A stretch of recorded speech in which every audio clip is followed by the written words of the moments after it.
এবং শহর কর্তৃক এই সমাবেশের সম্মানিত সভাপতি বিশিষ্ট আলিমী দ্বীন হযরত মাওলানা আলমগীর হোসাইন,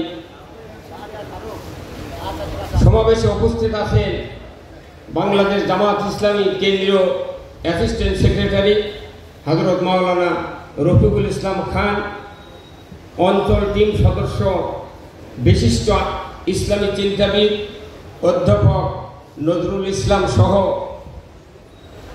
বগুড়া জেলা জামাতের সম্মানিত আমির আব্দুল হক সরকার, জেলা নেতৃবৃন্দ, উপজেলা নেতৃবৃন্দ, বিভিন্ন অঞ্চল থেকে আসা ইসলামের নেতৃত্ব দানের ওলামায়ে কেরামগণ, সবার প্রতি আর একবার সালাম, আসসালামু আলাইকুম রহমতুল্লাহ। আমি একটি কথা বলতে চাই, অনেক বক্তব্য শুনেছেন। আজ থেকে 275 বছর আগে ব্রিটিশ ইস্ট ইন্ডিয়া কোম্পানির মাধ্যমে এই ভারতবর্ষ 190 বছর শাসন করেছিল। এই ব্রিটিশ বিরোধী আন্দোলনে এই ভারত উপমহাদেশের সবচেয়ে ভূমিকা ছিল আলিম ওলামাদের, বলুন ঠিক কিনা?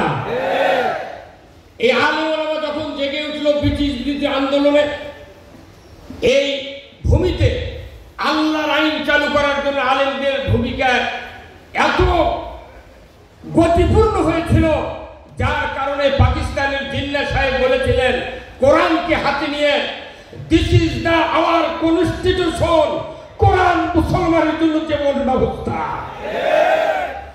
এরপরে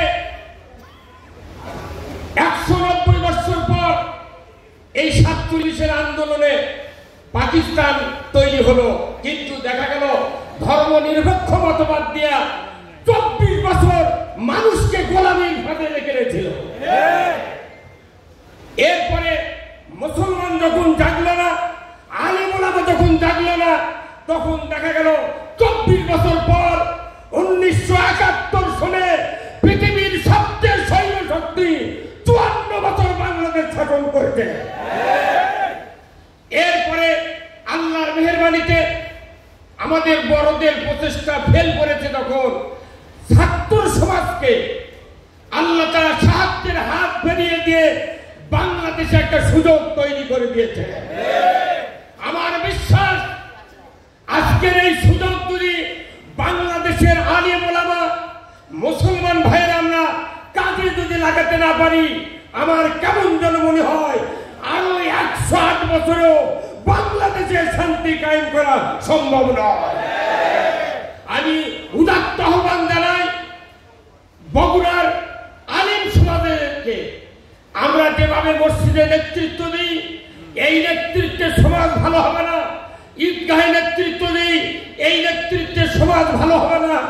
নেতৃত্ব দিতে হবে বাংলাদেশের পার্লামেন্টে, যে চেয়ারে বসলে আল্লাহর আইন কায়েম হবে, সেই আইন কায়েমের সদস্য আমরা ঢাকাতে পাঠাতে চাই। এই বাংলাদেশে 151 জন এমপি যদি ঢাকায় পাঠাতে পারি, ইনশাআল্লাহ টুমরো বাংলার মস্তদে কোরআনের পার্লামেন্ট কায়েম হতে পারে। বাংলাদেশে কোরআন কায়েম হোক, এতে কি আপনারা দেখতে চান? দু হাত তুলে আল্লাহকে দেখান, নারায়ে তাকবীর, কোরআনের আলো, কোরআনের আলো। আলহামদুলিল্লাহ, এতটুকু আহ্বান জানিয়ে আমার কথা শেষ করছি। ওয়া আখিরু দাওয়ানা আলহামদুলিল্লাহ।